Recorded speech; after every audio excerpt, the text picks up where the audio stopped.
Although I wasn't a huge fan of Mick's The Circus record, I think he really learned something from creating that record because it showed him how to be concise. This album, Elephant in the Room, doesn't overstay its welcome. The songs are refined as hell with no wasted space, showing his most finely tuned blend of melodic, soul singing, and rapping. There's a great seamless flow to this album that is accentuated by the wonderful smoothness in the melodies and hooks. These hooks are so well put together, even by Mick's standards, which are high because that was always one of his key strengths in his artistic arsenal.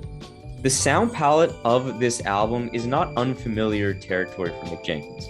It lives in that synthetic, jazzy, airy, neo-soul inspired world of hip-hop that he's been working in for years. That being said, there is a sameness in this very smooth production that does make the album lose some steam for me at times and comes off a bit edgeless or a bit too listless for my liking.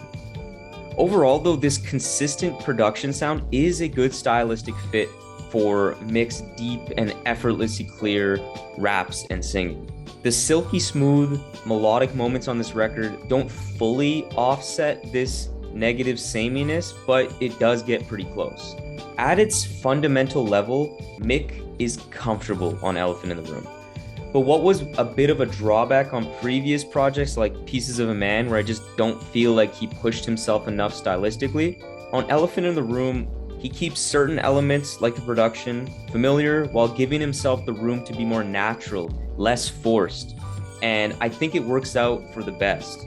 If Mick can just find a way to marry this more looser approach with just a bit more musical experimentation, I believe he still has the potential to deliver that truly classic album that I've always felt like he's been capable of.